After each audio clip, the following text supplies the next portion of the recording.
In today's video, I'm going to show you guys 5 lost crops that shouldn't exist inside of Grow a Garden. These crops were lost inside the game's code, have insane values, and one of these crops you can even get in the game now. So if you do enjoy today's video, make sure to subscribe to the channel, because I am trying to hit 15k by the end of the month, so anything does help out. But with that being said, let's jump right in.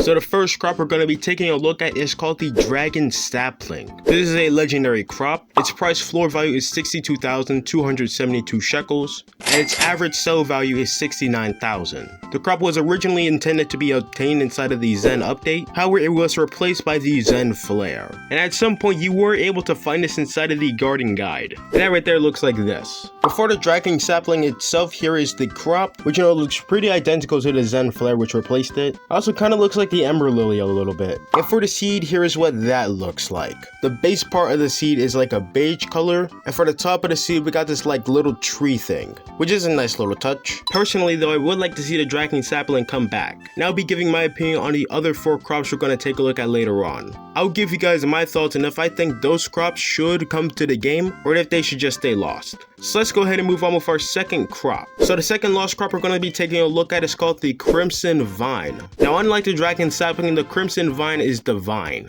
Anyway, so its price floor value is 1,128 and has an average value of 1,250. And a crop that replaced this is the Celesta Berry. And once again, you were able to find this crop inside of the garden guide. However, though, when you search up Crimson Vine, all you see is the Crimson Thorn. Now, by what we know, the crop was supposed to be obtained inside of the Blood Moon shop. So here's what that was supposed to look like for you guys. I know that is not the Crimson Vine seed right there. So here is what that looks like for you guys. It is a dark purple color. But for the Crimson Vine itself, compared to the Celesta Berry, there's not really much of a difference. The only thing that changes really is just the color. Additionally, for the crop, personally, I don't think this is as exciting as the Dragon Sapling, and I don't really see much of a difference as this came to the game. I'm just saying that because I do prefer the Celesta Berry over the Crimson Vine. But we still have 3 more crops to check out, so let's go ahead and continue. The third lost crop we're going to be taking a look at is called the Sinister Drip. And just like the Dragon Sapling, the Sinister Drip is also a legendary. Also, just like the Crimson Vine, it has a price floor value of 62,272 and an average value of 69,000. And by what we know so far, this was supposed to be obtainable inside of the cooking event. However, the method in which this crop could be obtained is unknown. As for the Sinister Drip, though, we only have the plant itself and the seed, no crop unfortunately. And I don't really know of a crop that looks kind of similar to this. So I mean, in some way it does kind of remind me of the Horned Dino Shroom. As for the seed though, kind of generic red and blue color, but that's really all I can say on the Sinister Drip. And I'm not gonna lie, with the Dragon Sapling in the game, I would prefer that come back than this. Once again though, that's just my opinion, so leave your thoughts in the comments below. We still have 2 more crops to look at also. But let's go ahead and continue on with our 4th crop. So for the 4th lost crop, we have the Spirit Lantern. Just like the Dragon Sapling and the Sinister Drip, this is also a legendary. Its price floor value is 6,769 and has an average sell value of 7,500. And there is no information on how this crop can be obtained and which event it could be obtained in. By what we know, this is just inside the game files. But not gonna lie, the crop does look really cool, and the Spirit Lantern seed looks exactly like it. Personally, I think it's pretty cool, and not gonna lie, if the sell value was a little bit more, I would like to see it in the game. Also, let me just scrap that acorn real quick, and now we have 1 more crop to take a look at. And this crop here you can actually get inside of the game.